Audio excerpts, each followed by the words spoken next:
Hi, I'm Brent Stafford, and welcome to another edition of RegWatch on GFN.TV. If you listen only to establishment voices within tobacco control, you naturally would be suspicious of Big Tobacco and its promises of reduced risk products. After all, so the story goes, Big Tobacco was less than truthful about nicotine and its addictive nature. They fooled the public with so-called light or low-tar cigarettes, and the industry's decades-long quest for a safer cigarette proved nothing more than a smokescreen. For these reasons and others, tobacco control feels burned by the past promises of the tobacco industry. Yet here we are in 2023, and many of the world's largest tobacco companies are in a race to reduce the harm caused by tobacco use via new, safer nicotine products like vaping, oral tobacco, and heat-not-burn. Joining us today to discuss the progress tobacco companies may or may not be making towards risk-reduced products is David Janazzo, interim co-president at the Foundation for a Smoke-Free World and program officer for the Tobacco Transformation Index. David, thanks for coming on the show. You're welcome. So here on RegWatch and GFN.TV, we talk an awful lot all the time about tobacco harm reduction. But your work with the Tobacco Transformation Index actually measures it. Tell us about the index, how did it start, and what's its purpose? The Tobacco Transformation Index aims to accelerate the reduction of harm caused by tobacco use, and it does so by ranking the relative progress or the lack thereof of the 15 largest tobacco companies in the world. It's conducted in 2-year cycles.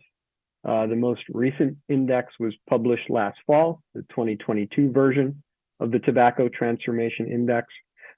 We did not invent the concept of an index, a benchmark, a league table. These are concepts that have been around for a while and indeed have been implied with some effectiveness to other industries and sectors, including some controversial ones. And so we're taking these learnings, we're taking these best practices and attempting to apply them to the tobacco industry with the objective of monitoring and tracking tobacco company commitments and performance over time.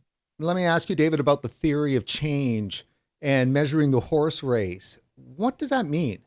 We're assuming that the companies, really the managers and the owners of the companies, will operate in their self-interest. We don't perceive that they'll operate for the public good. Although we think in this case the reduction of harm caused by tobacco is in the benefit of public health, but we assume the companies will operate in their self-interest. So with that, there are some levers that can be encouraged through research like the index. One being competition, to incentivize competition across the companies to perform better than a peer, or what we often hear from folks that we dialogue with is not good versus bad as it pertains to tobacco, but bad versus less bad. But competition, comparing one to the other. One. Two is differentiation. Your opening remarks went back to a time of a tobacco industry that was viewed as a monolithic entity moving in lockstep, for harmful purposes, and well documented and known and understood. But I think what the index is showing is differentiation is forming. Companies have different strategies, different levels of execution, different levels of transparency, and that's coming forth in the index. And finally, the concept of constructive engagement. I personally don't believe, and the foundation's view as well, is that divesting and bans are not part of the solution. The smoking epidemic is the problem is too large, too vast, too ingrained in a billion plus smokers, and wishing it away is not a feasible solution. So data analysis in the hands of any and all investors, researchers, media who have some influence ultimately over the companies and their managers and the owners through some level of engagement is preferable to, in essence, ignoring the problem. Is that objective then the complete elimination of combustible tobacco use? Well, I think in that case, we get to the Foundation for a Smoke-Free World. Its mission is to end smoking in this generation. The index is one of three areas in which the foundation allocates its funds, and roughly in rank order of doing so. Health and science research is what we allocate most of our funds toward. Agriculture diversification, helping smallholder tobacco farmers diversify, transition away from tobacco, and we're doing this work in Malawi. And then industry transformation as executed through the Tobacco Transformation Index. I also happen to be the CFO of the foundation, and you can expect to see our financial reports, what we've accomplished in 2022 and how we allocated our funds, as well as some plans for going forward. That information will be made publicly available in the coming months, specifically in May. Let me ask you then about the Foundation for a Smoke-Free World. The index is a project of the foundation, as you said, and some in tobacco control have concerns regarding the foundation's funding. What can you say about that? We've heard time and again through our stakeholder consultation that the credibility of an index is based in large part on the avoidance of perception of undue industry influence, including industry funding. We understand that, and we've been very clear and transparent, and anybody who knows us knows that the foundation is funded through Philip Morris International. We take that head on, and in our view, and shared by many of our dialogue participants, while industry funding in connection with the Tobacco Transformation Index is not ideal, we believe it's preferable to the alternative of no action, of doing nothing in this case, because the scale, the urgency, and the persistence of the harm caused by tobacco requires new approaches, and the index is one vehicle, complementary to many others, to accelerate the material progress toward the reduction of harm. Isn't the big issue here is that some people just don't believe that the tobacco industry has any place in the future? They want to see the industry gone, and any kind of involvement with safer nicotine products, reduced risk products, is seen to be very suspect. And so how do we get over that? That's a tough one. I think you're correct in your observation. I think there is a point of view that the tobacco industry, because of their past bad deeds, well documented, does need to be eliminated, is not part of the solution, that the programs, technologies, products that they're bringing to a market now are yet just another ploy to continue to addict users on nicotine so that they can sell their products over time. I think it's a lot more complex than that. I think we're familiar with the statistics: 1 billion plus smokers and users of tobacco worldwide, 8 million plus deaths per year, some 80% in low and middle income countries. Unfortunately, the problem won't solve itself, and so we're attempting to bring new tools, new solutions toward solving that problem. Now, we last discussed the Tobacco Transformation Index on this show back in 2020, and at that time, the index showed marginal progress by tobacco companies in reducing the harm of combustible tobacco. Now, 2 years later, has there been any change? Still early stages. I would say there's been incremental moves. This problem will take a long time, a long time to find adequate solutions to. So, but now we have two indexes. We have the 2022 version, which actually measures results over the period of 2019 through 2021, and we can compare that to the set 2 years prior, which was released in 2020. Still early stages. I think we're seeing some factors form in the areas of differentiation and early momentum toward harm reduction. Overall, I would say marginal incremental movement. So comparing the scores of the companies from 2022 versus 2020, and there were some slight changes to the methodology in 2022 that we disclosed, and so we restated the prior results to make that apples and apples comparison. 10 companies increased score from one to the other. 5 companies decreased. Let me make a point here.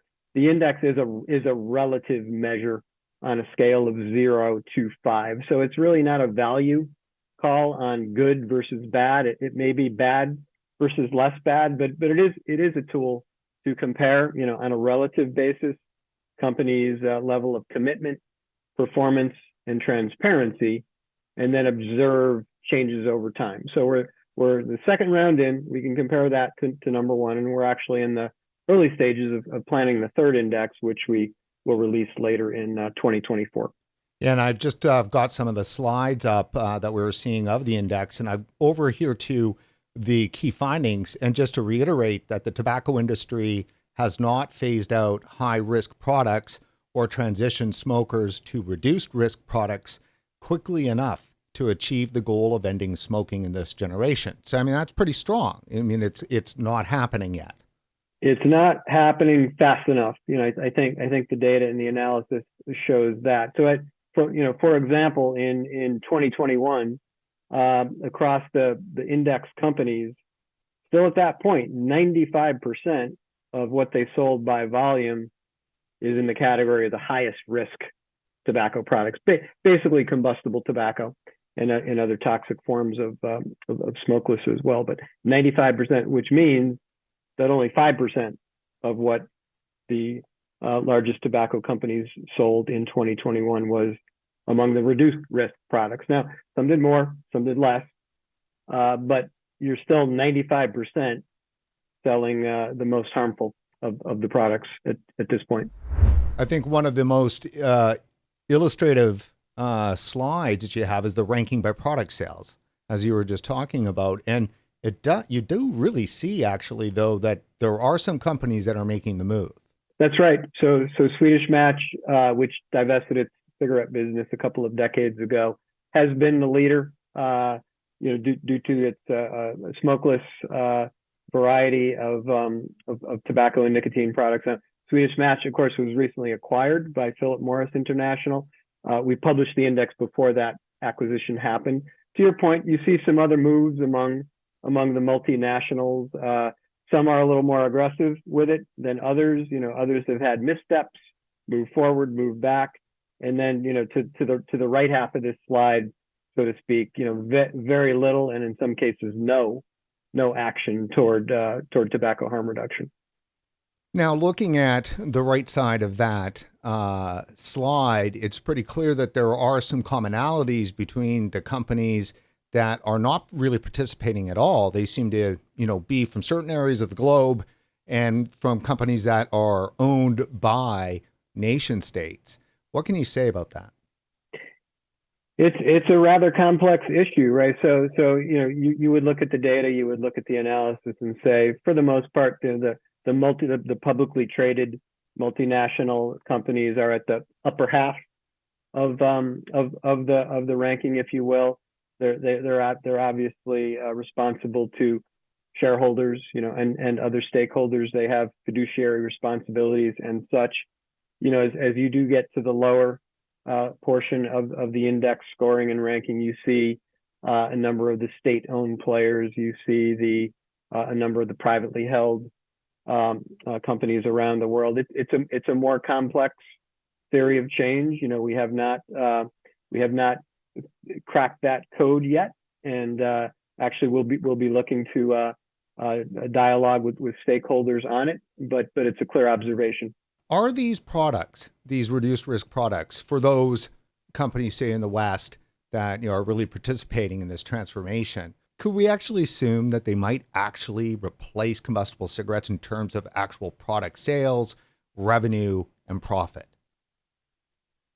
Over the long term, I do think it's possible, right? And so even to the extent the index is putting forth this data, investors, I've seen some conduct analysis that say investors are willing to pay more on a valuation measure such as price to earnings, or a so-called P to E ratio.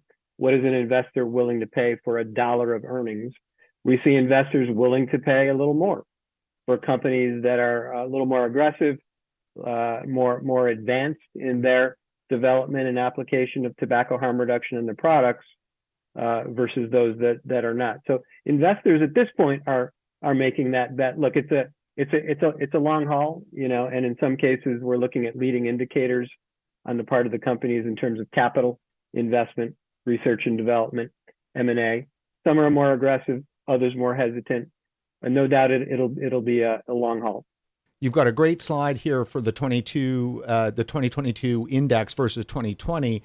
These companies, we don't see how much they're investing, but we're seeing them in relation to each other.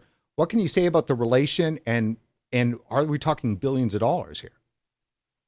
You are talking billions of dollars. So, on a relative basis, again, consistent with the ranking and scoring as developed by the Tobacco Transformation Index. It's the publicly traded multinationals at the top, and there is some differentiation there. We do look at the capital allocation category, research and development, capital expenditures, M&A as a potential leading indicator, necessary but not sufficient. It's possible that some of these investments may not bring returns that the companies hope that. It's possible that companies could change their strategies or tactics down the road.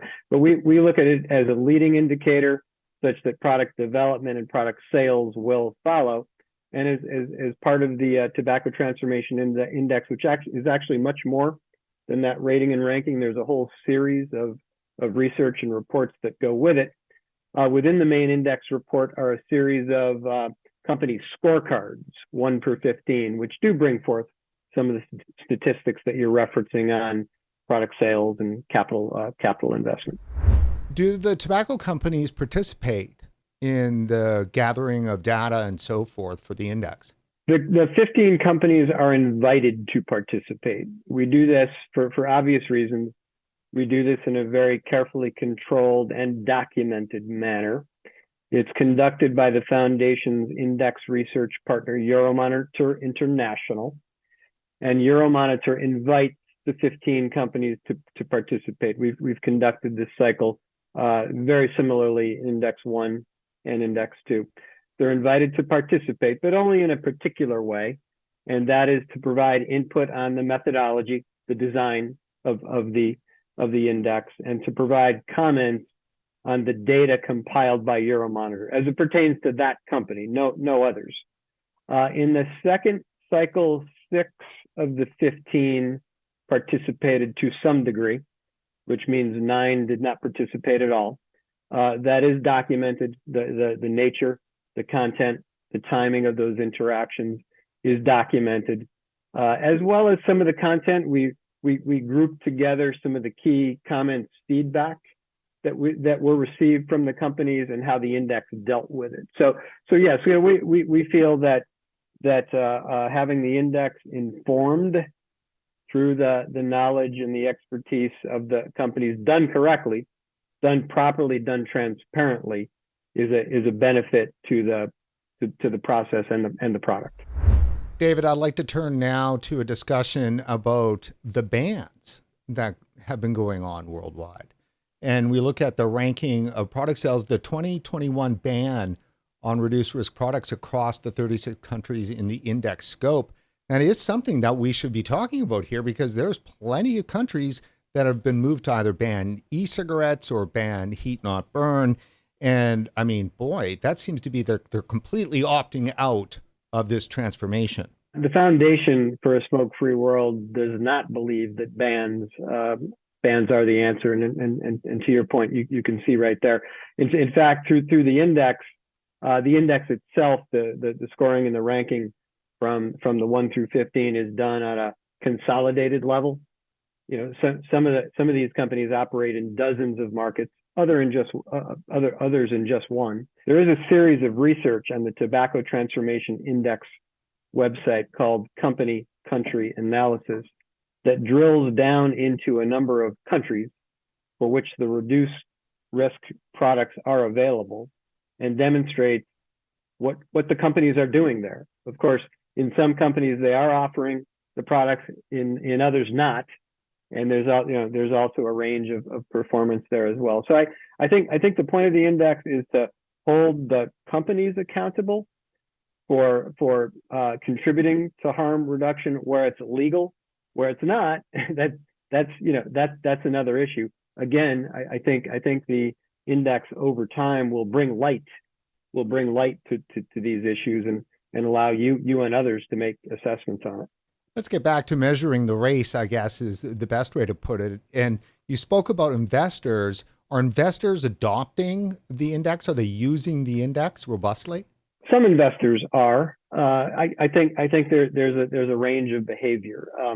Some investors, and I've seen research on it, have opted for divestment. In other words, selling or not investing in tobacco stocks at all. And there is a school of thought, and there are other efforts out there that say, well, tobacco is just so bad that no one should invest in it. I think that's short-sighted and cannot be effective because there ultimately will be some investors that will opt to invest. I think another factor is the evolution of ESG, environmental, social, and governance-based investing. It's in flux. A lot is happening in that area, and it has its own controversies. But I do think, and with some investment analysis, some investment background in my past, investors do value data, and they do value objective analysis. And I think for those investors who opt to invest in tobacco, they're really looking for a framework to invest in tobacco responsibly, right? And to be able to invest in that way, and to be able for institutional investors to communicate to their investors that it's doing such. So I would put forth the Tobacco Transformation Index as a framework to think about how investors could conceivably invest in tobacco stocks in a responsible, socially responsible manner. I see ESG as kind of like some form of measurement of virtue that gets attached to a company. And it's that kind of process. So ESG investing is kind of investing in companies that have virtue, at least in whatever you frame that as. And so tobacco companies, they're virtueless. And as they've been moving towards risk-reduced products, the index, in a way, provides some measure to be able to see that. I agree with that. I'll repeat what I said earlier. The index provides a formal framework, a methodology. We understand the history of tobacco. We understand that up to 95% of the products they sell today are the most deadly. But if we do want to achieve a socially improved outcome, how do we go about it? Do we leave the table, or do we attempt to assess, understand, and influence perhaps better outcomes? And I think some investors will opt out, will opt to divest.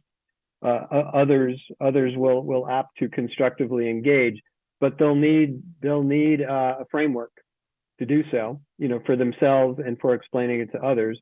And I think this is a step in that direction. And really the main objective of the index is to inform through data, objective analysis, connecting the dots on a rather complex topic, and putting that in the hands of others for their purposes and their objectives, but ultimately to engage, to get the industry and companies at the table and to change the behavior relative to the past. David, what has the response from tobacco control been to the index overall? Not surprisingly, there's been criticism. There's been opposition, even going back to our initial stakeholder dialogues in 2019. There was some serious opposition to it. In some cases, it's been ignored. Look, we'll keep plugging away, and we strive for transparency. So from design, methodology, external advisory, industry engagement, reports and publications. We strive to do that in an open way, to make that information available for any and all to evaluate what we're doing. And I would ask, and I would hope that the index is evaluated for the research that it produces, the findings that it makes, and not necessarily that it's conducted by the Foundation for a Smoke-Free World, which has funding from Philip Morris International. David, I know you're familiar with the Global Forum on Nicotine and its annual conference on safer nicotine products and tobacco harm reduction. GFN is coming up again this June, from June 21st to the 24th. Let me ask you, why is an event like GFN important? It's very important. The foundation will participate. I will participate. It's important to collaborate. It's important to share ideas. It's important to understand the research gaps. It's important to understand the challenges that we face. Ultimately, it's important to reach out of our own like-minded view and communicate with others who may not share that view. Difficult to do, but it is a good opportunity to collaborate, share best practices, and understand what's in front of us and how we best go about it. Last question, David. Is there one thing that the tobacco industry could do to quicken the transformation to reduced harm products? And what would that be? I would put out this invitation to the companies and in fact to tobacco control supporters and critics alike. Participate in the Tobacco Transformation Index. We do have a place for industry engagement. It is controlled, it is documented, it is transparent. The companies know their businesses, the technologies, their customers better than anybody else. So the expertise really is within those companies. Participate. We invite input, as I said, supporters and critics alike. We can't guarantee that we'll always reach agreement. We certainly invite input and feedback. I can tell you that we will accept it, we will evaluate it, and we will document it. We may or may not agree on the output, but to the extent any party is concerned or may feel that the Tobacco Transformation Index is not adequate, I would say become a part of the solution in making it better, and we welcome that.